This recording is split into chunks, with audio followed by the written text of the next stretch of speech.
nós como espíritas temos uma ideia de que a Terra é chamada de um planeta de provas e expiações. Nós aprendemos, quando fizemos o estudo das obras básicas, que há no Livro dos Espíritos uma ideia da hierarquia dos mundos.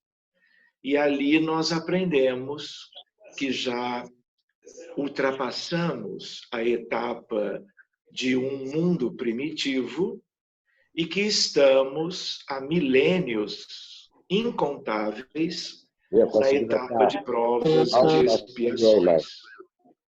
Nós examinamos o restante da hierarquia dos mundos e das humanidades. Nós temos para adiante toda uma etapa que é a etapa de regeneração. Nós também nos lembramos que depois, algo que vai nos ocupar por muitos milênios, nós temos a outra, que é a etapa dos espíritos ditosos ou felizes. E a mais alta, mais elevada de todas, das condições de hierarquia dos mundos, é a dos mundos puros.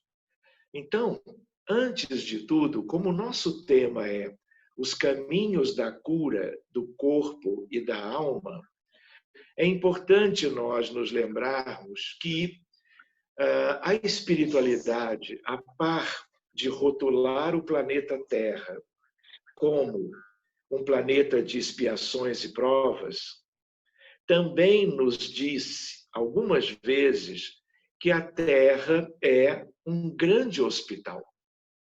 Que, de certa maneira, ninguém nasce aqui, vamos dizer assim, que não seja, a grosso modo, espíritos muito atrasados, espíritos com muitas dificuldades espirituais, acumuladas na esteira do tempo, vamos dizer assim, e com muitas pendências no sentido de uma grande necessidade de recuperação. E que, salvo algumas exceções da nossa história, desde a história antiga, desde a história que nós conhecemos de 5.000 anos para cá, que é a história registrada propriamente, né? Nós, na verdade, somos um grande hospital.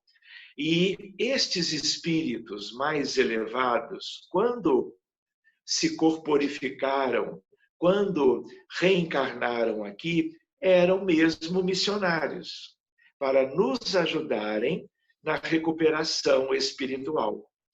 Então, de um modo geral, não percamos isto de vista, nós somos aqueles que somos espíritos doentes, espíritos enfermos.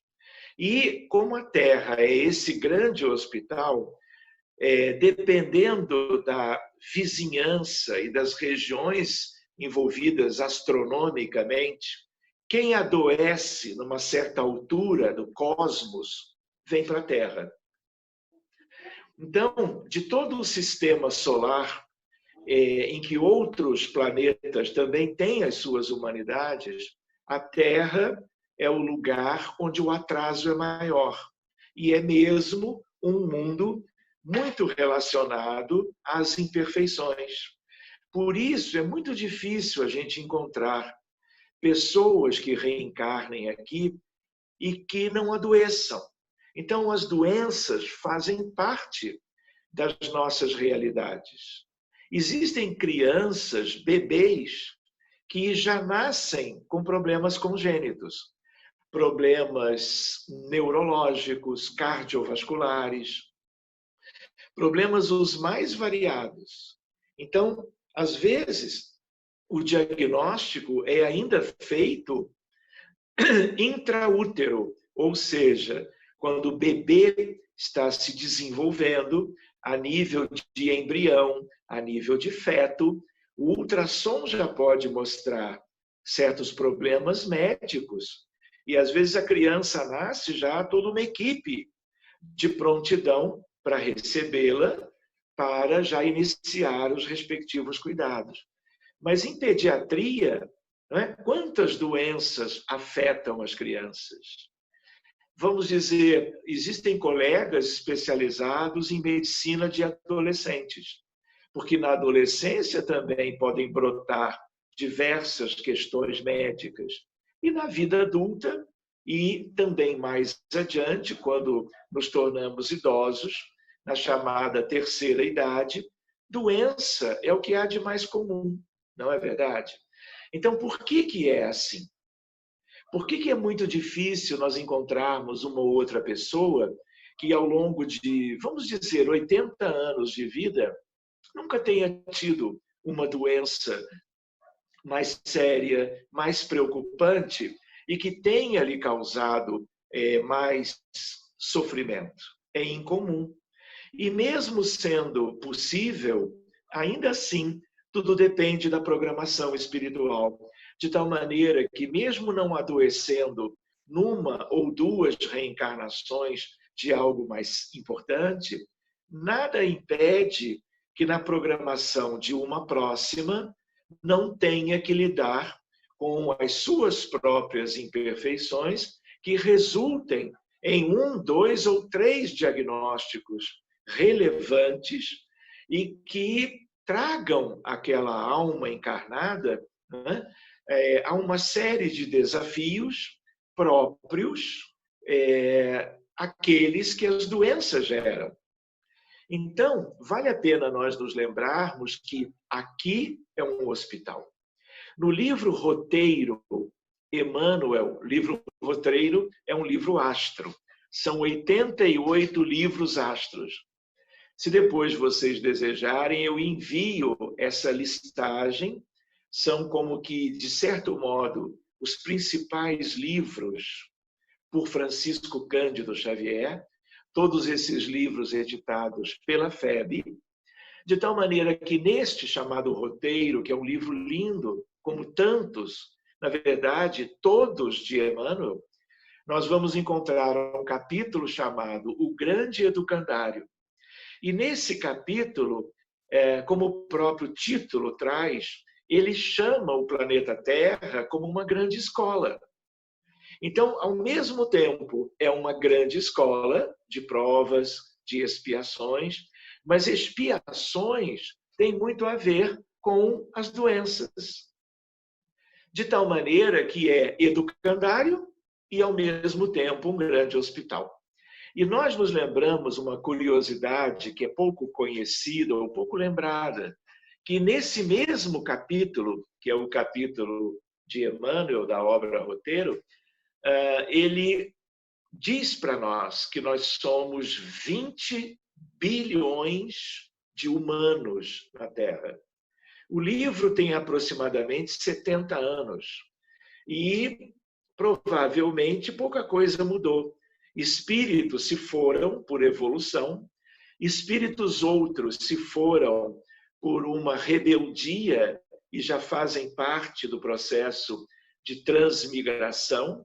Ao mesmo tempo, outros chegaram para fazerem parte desta realidade. Mas, em média, a população é a mesma.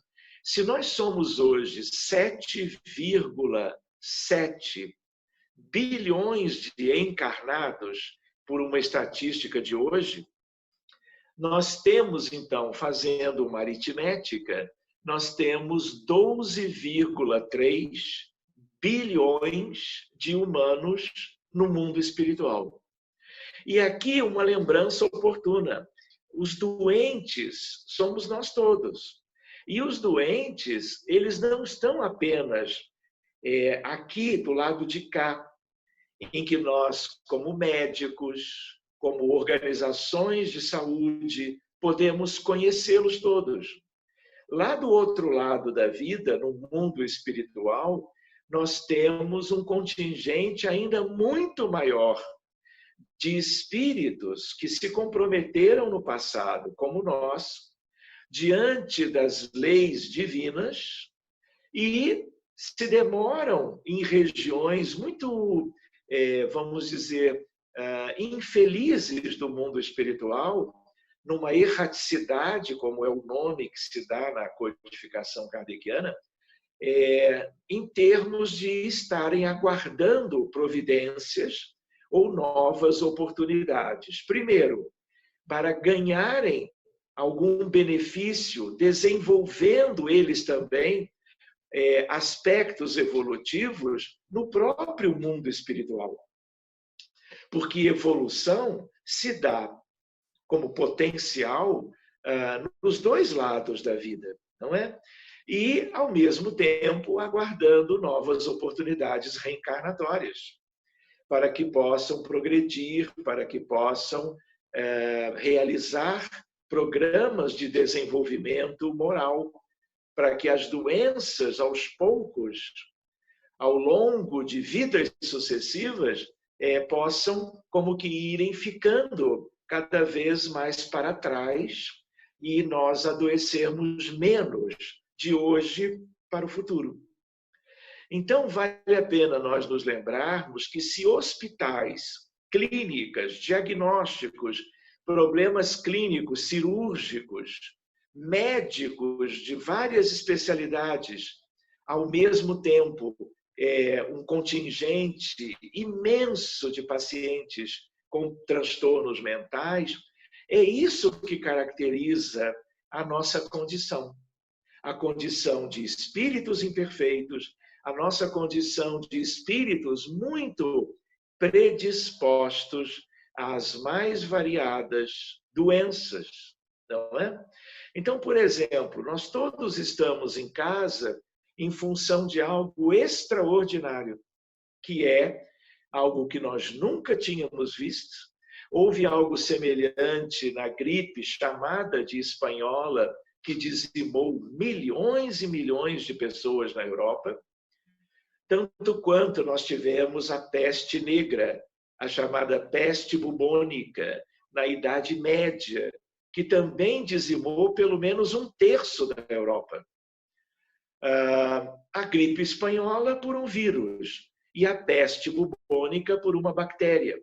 Pois bem, tudo isso denota a nossa fragilidade, a nossa predisposição também, né? Porque a par desses micro-organismos, nós somos suscetíveis, nós somos vulneráveis, uns mais, outros menos. Cada um adoecendo a seu modo, dependendo de algumas variáveis espirituais, mas que têm nítidas repercussões biológicas. Outra ideia para nós é a ideia, por exemplo, temos a nova pandemia, né? Algo que já resultou em um número, né, enorme de desencarnações, tanto quanto internações em hospitais no mundo inteiro. Ao mesmo tempo, nós tivemos doenças recentes, como a epidemia de ebola no norte da África. De 1982 para cá, o drama da síndrome de imunodeficiência adquirida, que é a AIDS, que é também uma doença viral, não é? Mas, ao mesmo tempo, até hoje nós não temos vacina, nós temos tratamento. Né? Então, a medicina progride para ajudar os seres humanos que adoecem. Então, vale a pena nós nos lembrarmos que aqui é mesmo hospital. E a ideia é de que bilhões do lado de cá e outro tanto ainda maior do lado de lá, temos, na verdade, doenças no perispírito. O nosso perispírito adoeceu há muito tempo. Muitas vezes, quando nós tomamos um corpo novo, numa nova reencarnação, esse corpo, durante muitos anos, pode ser completamente sadio. Mas vai que seja de acontecer, de chegar numa idade, vem uma doença A, B, C ou D. Existem aquelas mais comuns, como hipertensão arterial, como diabetes mellitus, como doença arterial coronariana, que é um problema cardíaco. A ideia do câncer, existem vários, na verdade, são muitas doenças diferentes dentro da ideia da oncologia, que é a especialidade que lida com o câncer, os tumores malignos de um modo geral. Então, se nós temos uma pandemia por esse vírus, hipertensão, diabetes, doença coronária e câncer são epidemias, porque não há país, praticamente, em que estes diagnósticos não sejam muito comuns. Tanto quanto, se eu pensar em depressão, depressão é uma epidemia mundial. De tal maneira que em todos os países, pode-se dizer, inclusive aqueles que eu já visitei, a depressão é um problema de saúde pública para todos esses países, porque o número de casos é muito grande. E se a gente for pensar pela medicina moderna, nós conhecemos muita coisa sobre hipertensão, mas nós não sabemos de onde vem. Nós sabemos controlar, porque, de um modo geral, a hipertensão não tem cura, tem tratamento. Diabetes é a mesma questão, seja o diabetes tipo 1 nas crianças em geral, seja o diabetes tipo 2 nos adultos. Nós sabemos da deficiência absoluta ou relativa de insulina. Nós sabemos medicar, nós entendemos o quanto é importante que o doente controle a glicemia, tenha uma qualidade de vida com boa alimentação, exercícios físicos, não é? Para o controle da doença. Mas de onde vem o diabetes, ninguém sabe. Tanto quanto, na essência, doença coronária, outro exemplo citado. Nós temos a hipertensão, o diabetes, o tabagismo, o colesterol elevado, a história familiar de doença coronária e outras questões que são fatores de risco.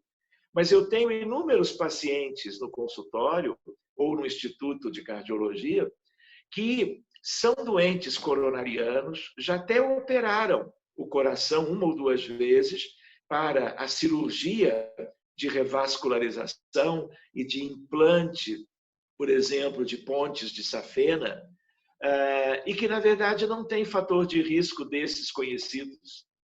Enquanto, às vezes, eu tenho um paciente que tem vários fatores, tinha tudo para ter a aterosclerose coronária e tem coronárias completamente limpas, sugerindo para nós que ainda há outros fatores. E se existem fatores determinantes, são fatores genéticos, mas o que está atrás da genética? São os fatores espirituais. Porque quando nós reencarnamos, adoecemos o corpo numa altura da vida por uma patologia qualquer. De onde vem isto? Vem das nossas almas ou espíritos. Mas de quem especificamente? Dos nossos perispíritos. Porque os nossos perispíritos, como eu tentava lembrar antes, eles estão alterados morfologicamente na sua tessitura em função do que nós causamos a esse corpo espiritual, que os desencarnados também têm, claro, em função das transgressões às leis divinas. Quando nós causávamos prejuízo alheio, de um modo ou de outro, da maior ou menor gravidade, com mais ou menos consciência, com mais ou menos ênfase, o que aconteceu? Nós vamos, como Emmanuel diz, outro livro astro, lindo, que se chama Pensamento e Vida, imperdível. E ali, num determinado capítulo, Emmanuel ensina, olha, o orgulho leva a um esgarçamento perispirítico. Em toda a literatura espírita cristã, é a única referência que há quando Emmanuel, lindamente, oportunamente, nos ensina o orgulho adoece a criatura. Esgarça o perispírito. E se não houver um curativo, se não houver um tratamento, se não houver uma mudança, uma transformação íntima, quando reencarnar de novo, vai levar para o novo corpo o esgarçamento. E isso vai modificar os genes, vai alterar a genética, e uma mulher, por exemplo, com 55 anos, pode ter um determinado câncer, como um homem de 60 pode ter outro num órgão parecido ou num outro órgão. Lembrando que o câncer, que é uma tragédia mundial, né? Há um número altamente expressivo de doentes ao longo de todas as idades. Quantas crianças têm linfomas, leucemias? A gente chama isso de doenças linfoproliferativas, doenças hematológicas, no campo da oncologia, que é o câncer. De onde vem isso? É como as doenças congênitas. A criança mal chegou, ainda está no primeiro colo de quem aguarda a criança no hospital, na clínica, e já vem doente. Por quê? Porque antes, logo ainda no desenvolvimento embrionário ou fetal, já está propriamente como que criando alterações de formação dos órgãos. E aí as coisas vão se alterando gradativamente. Então, é importante nós nos lembrarmos que a oncologia moderna, que é uma área linda propriamente da medicina, importantíssima em função de um número tão grande de casos. Na verdade, nós temos as cirurgias para retirada de tumores, nós temos, por exemplo, vamos dizer, aquilo que nós chamamos de poliquimioterapia, radioterapia e imunoterapia. Nós temos vários componentes do arsenal terapêutico em oncologia. Mas o que é isso? A doença chega, gera sofrimento, alterações biológicas, alterações orgânicas, comprometimento da saúde, problemas para o próprio indivíduo, problemas para a família, que também vai procurar ajudar propriamente esses casos todos. Adoecendo junto. Não é como também a família de um paciente com depressão severa adoece junto. Um paciente com alcoolismo crônico, de moderado para grave, não é? Altera toda a vida familiar, como também as nossas crianças dentro do espectro do autismo, né? Que é um enorme desafio para a humanidade. É outra questão para nós examinarmos numa outra ocasião, e que a causa é sempre espiritual. Como são espirituais as causas relevantes de todas as enfermidades mentais, ou transtornos, ou doenças psiquiátricas. Pois bem, então, nós estamos nos situando, lembrando que nós podemos estar em qualquer altura da vida sem nunca termos adoecido com maior gravidade. Mas de uma hora para outra pode vir algo que venha, inclusive, a comprometer todo o restante daquela reencarnação. Então, eu gostaria de lembrar isso antes de mais nada, né? Porque isso nos ajuda a que nós nos situemos. Que mundo é esse? Então, nós não podemos acreditar que o universo divino ele é composto de mundos iguais à Terra. Pelo contrário, isso aqui é uma exceção. Assim como, por exemplo, se eu vou a Paris, eu vou para conhecer a Torre Eiffel, o Arco do Triunfo, o Museu do Louvre, a Champs-Élysées, eu vou passear em Montmartre, eu vou conhecer as coisas belas da Cidade Luz. Eu não vou a Paris para entrar no Hospital de la Salpêtrière, que é um dos melhores hospitais da Europa, porque quando eu entro num hospital da cidade parisiense, eu não tenho uma ideia da cidade. Eu só tenho uma ideia de pessoas doentes, que estão ali recebendo auxílio médico, internadas, operando e etc. Não é verdade? Então, o universo divino, fazendo uma comparação, é como a cidade de Paris, quando tudo está muito bem, não é? Para que a gente tenha uma referência. Então, nós também não devemos ter ideia de que o mundo, o universo divino, é igual ao que nós temos aqui. Isso aqui é um caso bem particular, mas também não é o único hospital. Por quê? Porque o número de planetas, o número de corpos celestes no universo divino é uma coisa que nós nem conseguimos contar. A Via Láctea, que é a galáxia média onde está o sistema solar, só a Via Láctea ela tem 200 bilhões de estrelas. O que significa dizer que nós temos pelo menos 1 trilhão de planetas no sistema que nós vivemos, que é a Via Láctea, onde está o sistema solar e a Terra. Se nós nos lembramos de Andrômeda, que é a galáxia vizinha Andrômeda é grandinha. Ela tem 1 trilhão de estrelas, provavelmente 5 a 10 trilhões de planetas. E em cada um deles, a princípio, nós temos espíritos, nós temos humanidades. Tudo isso é divino.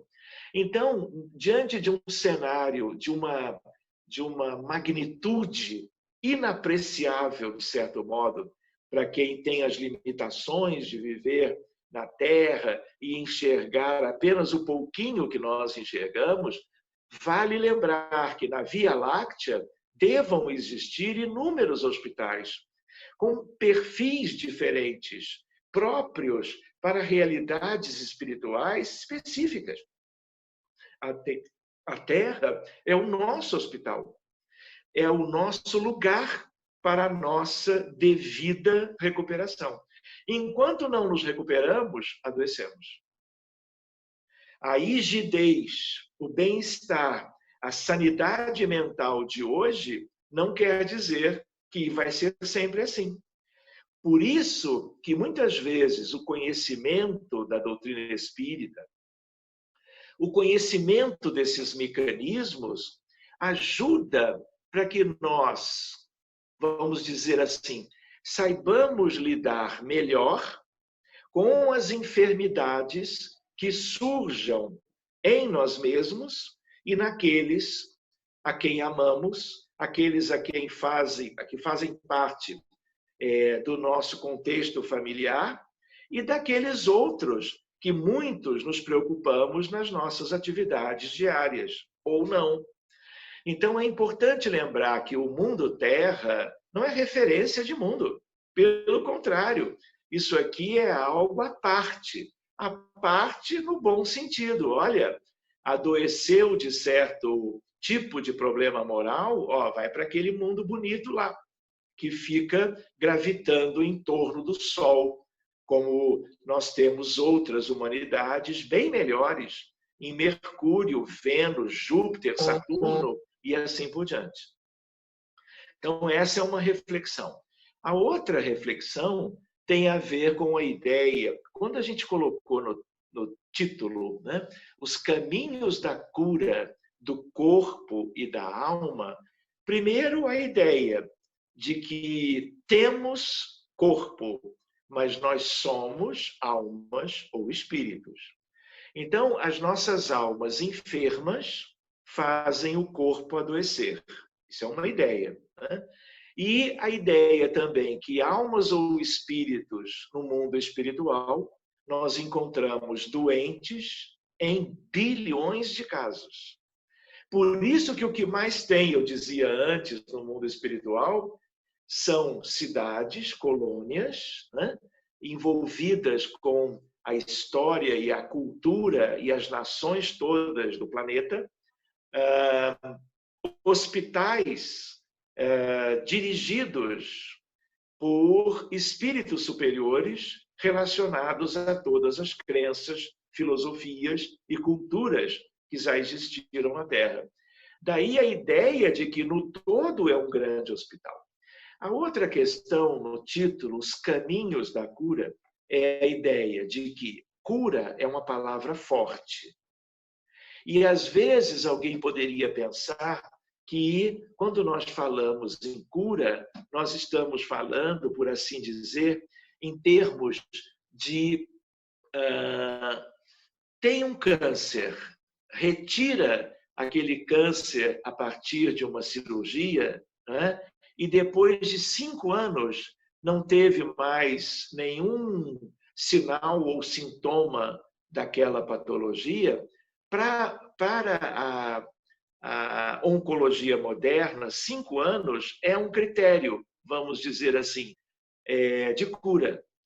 Mas a cura pela medicina convencional que nós temos hoje, que se desenvolveu maravilhosamente, na verdade, é um critério. Mas se não houver uma mudança interna, a retirada de tumor ajuda muito, porque retira também questões do esgarçamento perispiritual. Mas isso não quer dizer que daqui a 10 ou 15 anos, na mesma reencarnação, não possa estar lidando com um outro problema de saúde importante, às vezes até um outro câncer, num outro órgão. Por quê? Porque nós temos muitas coisas pendentes nos nossos perispíritos. E as doenças todas que se multiplicam na Terra, elas têm a ver com toda esta bagagem relacionada aos nossos erros de milênios. Possivelmente um ou outro daqui, talvez muitos, tenham já toda uma carga de equívocos de antes de virem para a Terra. Erros contrariando as leis de Deus, quando ainda em capela, por exemplo.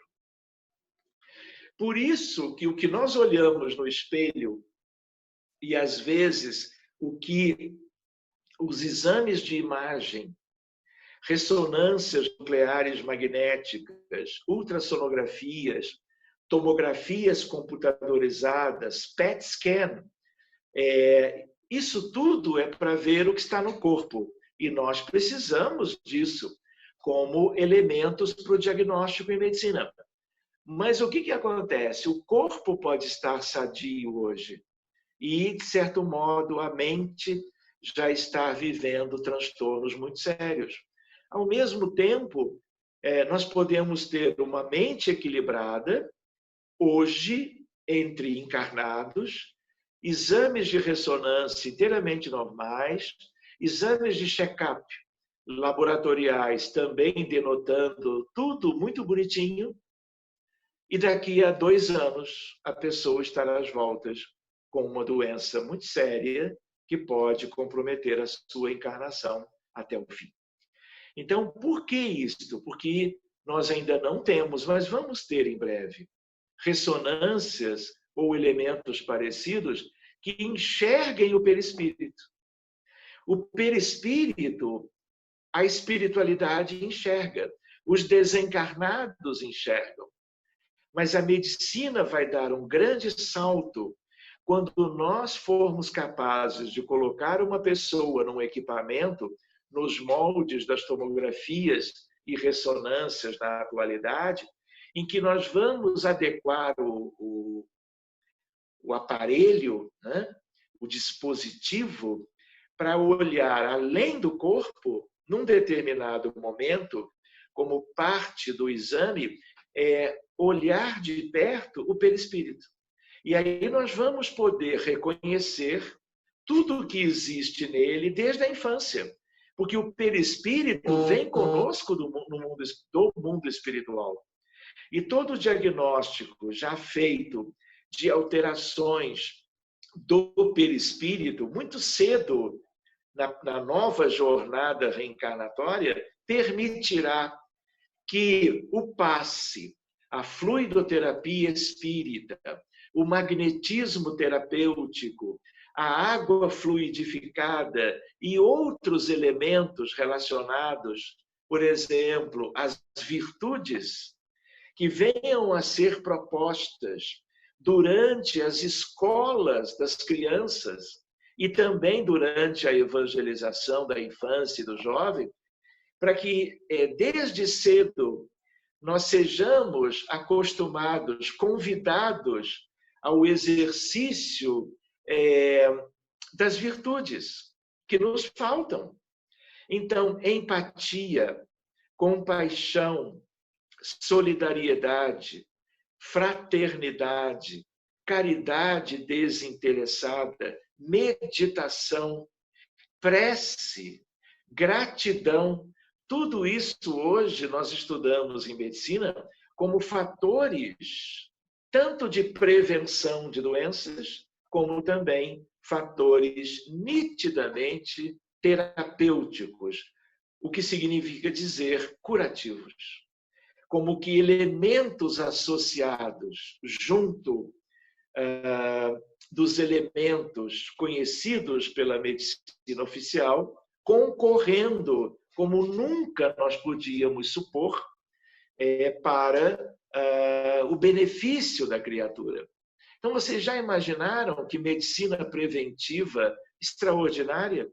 Nós podermos conhecer melhor como médicos, como pais, como familiares, desejando o melhor para todos, conhecermos o que cada um está trazendo do mundo espiritual numa nova jornada evolutiva reencarnatória. Para que todo o contexto em volta seja favorável à recuperação dessas pessoas, promovendo dentro de casa. E as escolas do porvir também serão escolas que vão lidar com uma pedagogia diferente, que é uma pedagogia que contemple a essência da vida, e não apenas a ideia de cultura ou de informação. Porque, na verdade, numa pedagogia espírita, eu vou fazer um parênteses, todas as vezes que você tem uma nova definição de homem e uma nova definição de mundo, você, diante disso, você pode construir uma pedagogia nova. E a pedagogia espírita já existe há décadas.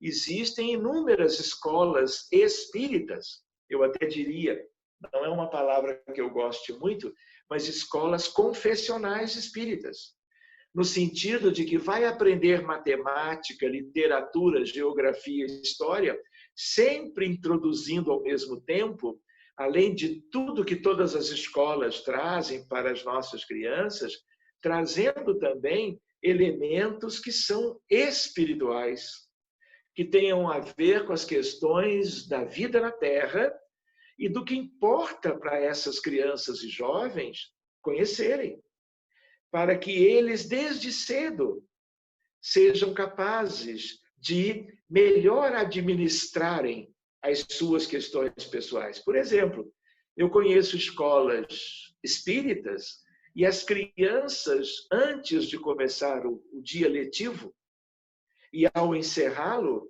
fazem uma oração. Nos moldes da oração preconizada, quando nós vamos começar uma atividade qualquer no centro espírita. Algumas dessas crianças, na hora do recreio, grupos, turmas de crianças, meditam. Brincam do mesmo modo que todas as outras crianças em todas as escolas do mundo. Mas além das coisas, das brincadeiras que nós gostávamos e todas as crianças gostam até hoje e vão gostar eternamente, existem outras propostas para que nós tenhamos, então, vamos dizer assim, algo a mais que vise auxiliar o espírito reencarnado a alma que voltou, que tomou um novo corpo, que pode adoecer ou não, mas que, se trabalhada desde cedo em referenciais, vamos dizer assim, de vida eterna, essas crianças, esses espíritos, porque as crianças são espíritos, os nossos filhos são espíritos, e podem até, do ponto de vista histórico, serem mais antigos e até mais evoluídos do que nós. Então, a ideia qual é? É um pensamento, uma visão melhor das coisas. Aliás, o Espiritismo é consolador prometido por Jesus em função de tudo que nós precisávamos saber e que todos os grandes missionários procuraram introduzir antes na humanidade, tiveram sucesso, vamos dizer, em certos segmentos, mas tinha que vir algo de caráter mais universal. E esse algo que beneficia hoje e beneficiará para os tempos do futuro a humanidade é a doutrina espírita. Porque como ciência, como filosofia, trazendo aspectos extraordinários de crença, né? Haja vista o livro O Evangelho segundo o Espiritismo, de Allan Kardec, tudo isso é um grande esforço iluminativo para favorecer a agilização do processo de recuperação e desenvolvimento dos indivíduos, dos seres humanos, trazidos para vivermos no grande hospital e, ao mesmo tempo, o grande educandário. Então, eu também estava ainda lembrando no título a palavra cura. E aí vale a pena nós nos lembrarmos que cura tem vários níveis. Se você tem uma cefaleia, uma dor de cabeça, e toma um analgésico e aquela dor desaparece, a sua vida volta ao normal, você volta para o trabalho, para a escola, faz prova, tudo evolui bem, aquilo não deixa de ser uma cura, apesar de que você está apenas tratando, suprimindo um sintoma. A causa da dor de cabeça pode ser qualquer. Em medicina, são mais de 70 causas de dor de cabeça. Desde coisas simples até problemas, como, por exemplo, enxaqueca, tumor cerebral, má formação arteriovenosa cerebral, meningite e outros problemas, né? Então, a ideia qual é? Os níveis mais profundos de cura são níveis que têm a ver com mudanças pessoais. E aí o que acontece? Os médicos e a medicina, de um modo geral, ela não trabalha isso no dia a dia com os doentes. Seja no ambulatório de um hospital público, seja num posto de medicina de família, seja num hospital qualquer de maior ou menor complexidade, nos consultórios dos colegas. Em geral, é tudo muito rápido hoje em dia, muito superficial. Não é? Um pouco da história, da anamnese, que a gente chama, e depois exames de imagem, exames complementares, elaboração de hipóteses diagnósticas, remédio para isso, remédio para aquilo. Olha, toma 3 comprimidos por dia, volte aqui daqui a um mês. É tudo muito superficial e simplificado. Mesmo que possa ser, para uma infinidade de questões médicas, algo também muito proveitoso, claro que dependendo da competência do profissional de saúde, da experiência, do estudo, da vivência que ele tem, né? Mas a gente lembra que a medicina hoje, ela só olha para o corpo. Querem ver o exemplo da depressão? A depressão, eu tinha recordado, é um problema gravíssimo de saúde pública e que tem uma vinculação triste com outra questão extraordinária e grave, que é o suicídio. 2/3 das pessoas que tentaram ou que cometeram suicídio eram deprimidas sabidamente ou eram deprimidas sem terem tido a oportunidade de um diagnóstico, e não tendo diagnóstico, não tinham tratamento. E aí nós nos lembramos que, para uma psiquiatria, que é uma psiquiatria da atualidade, que é uma especialidade médica de alto nível, depois eu vou fazer alguns comentários, o que acontece? Os psiquiatras descobriram, os neurocientistas, que os doentes com depressão têm uma redução da neuroquímica cerebral, dos chamados neurotransmissores. Ocitocina, serotonina, dopamina e outras que são também razoavelmente conhecidas, outras menos. Então, quando os médicos clínicos ou psiquiatras usam antidepressivos, essas substâncias, todas elas, têm a proposta de aumentar os níveis dos neurotransmissores cerebrais. E aí as pessoas melhoram, umas mais, outras menos. Mas isso tudo é porque ficou para a psiquiatria a ideia de que depressão é um problema hormonal da neuroquímica e que basta você tratar para essas substâncias aumentarem novamente a sua quantidade nos neurônios, que o paciente vai ficar bem. E aí isso significa o quê? Que ele vai tomar antidepressivo para o resto da vida. Por quê? Porque não se propõe a buscar algo além disso. E nós já sabemos que, na verdade, se você tentar, a pedido do paciente, da família, ou porque você achou que era o caso, e você vai retirar o antidepressivo, é praticamente uma regra. Os pacientes terão todas as manifestações novamente. Por isso que, em geral, os médicos, quando começam, vão receitando o antidepressivo eternamente. E aí nós também nos questionamos por que os neurotransmissores diminuem? Por problemas espirituais. É. Assim como uma divisão celular anômala, se não for como que contornada, bloqueada pelo sistema imunológico da pessoa, daqui a meio ano é um tumor de 8 centímetros. De onde vem isso? Do perispírito. Então, nós poderíamos até, nesse final de reflexões, né, colocarmos assim, depressão é doença médica e é doença do espírito. E no espírito ela é preciso que seja tratada. Senão nós vamos ficar fazendo para todos os diagnósticos, para todos os casos, de todos os muitos, milhões de problemas médicos, uma medicina dos efeitos.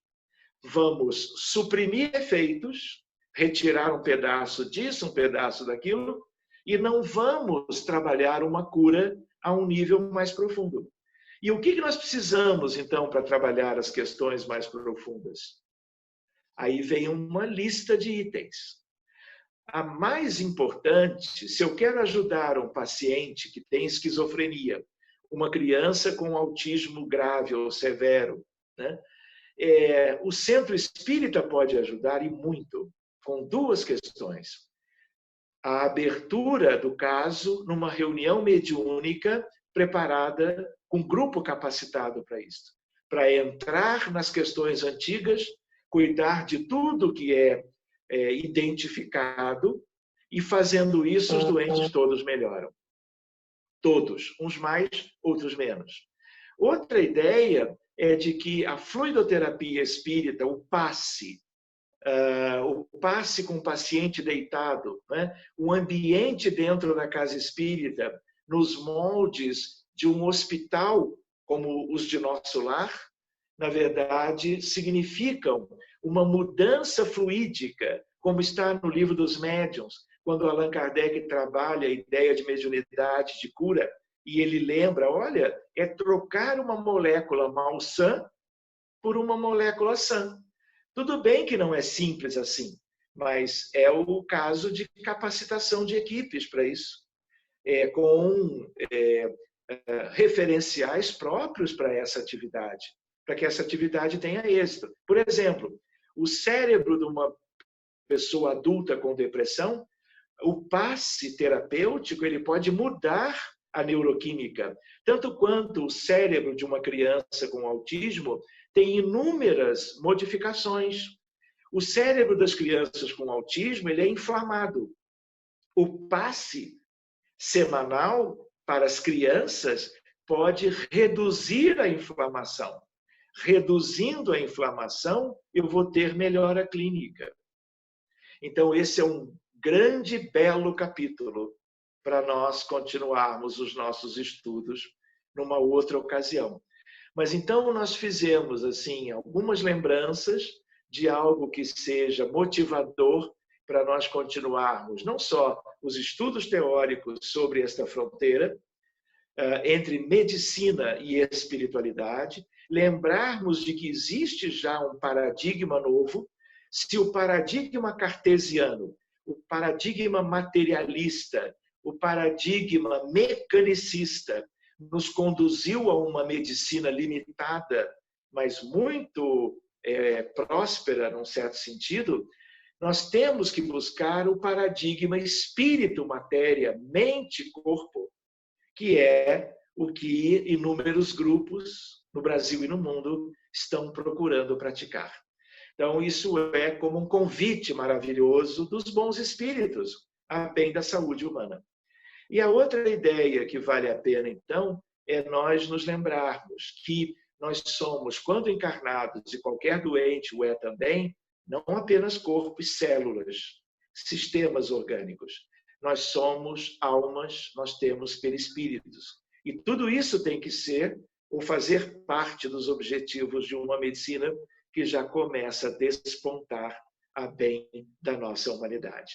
Antes, para finalizarmos, apenas lembrarmos que nós somos espíritos viciosos ainda. O orgulho, egoísmo e vaidade e as consequências tristes de tudo isto é o que tem gerado sofrimento em termos de doenças para a nossa humanidade. O que pode mudar isso tudo são as virtudes. Quando Jesus dizia, estás curado, a um cego, a um lunático, a um surdo-mudo, e ele dizia uma coisa ou outra, ele dizia, estás curado, vai e não digas nada disso a ninguém. Ou então ele dizia, estás curado, vá e não peques mais. A doença está relacionada sempre aos nossos equívocos. E quando eles foram reiterados, repetitivos, graves, gerando graus inimagináveis de sofrimento para as comunidades, tudo isso volta imediatamente pela lei de causa e efeito, ação e reação. E aí o que acontece? Doença, doença e doença. E aí, com muitas delas, para onde nós vamos? Um tal de planeta Terra, onde, aliás, nós já estamos há muito tempo. Por isso que o Espiritismo pode nos ajudar, para que a gente tenha uma noção, uma referência nova. O que nós queremos? Qual é a finalidade da existência? Para que, de onde nós viemos? Por que o mundo é assim? Como é que o mundo vai se regenerar? A regeneração não virá caída dos céus, contemplando a humanidade dentro de uma ação misericordiosa de Deus. Vocês sabem, a regeneração ela vem de dentro, de cada um. Se eu me melhoro como ser humano, como alma, como espírito, e vou dando espaço às virtudes, aquelas que foram citadas, por exemplo, as principais até, eu vou me modificando. Quando eu me modifico, quem está à minha volta recebe essas influências. E há um espalhamento positivo. Quando, na verdade, nós deixamos para trás uma psicosfera que só espalha doença, sofrimento, dor e morte. Esse é o nosso mundo. Então, se existe algo extraordinário que é tipicamente da doutrina espírita, é esse convite maravilhoso para que nós nos tornemos pessoas melhores. E fica, então, nesse finalzinho, amigos, uma recomendação. No livro O Evangelho segundo o Espiritismo, no capítulo chamado Sede Perfeitos, algo que é uma sugestão de leitura antes hoje de adormecermos. Pode ser, se não temos o livro, eventualmente, baixarmos o capítulo, a mensagem chamada O Homem de Bem. Façam essa leitura. Isto é um convite dos céus para cada um de nós, para que nós nos tornemos, investindo nisso, conscientes, no caminho para uma futura longínqua ideia de perfeição, mas que nos tornarmos homens e mulheres de bem, ele mostra que já é possível, dependendo do entendimento e do esforço de cada um de nós.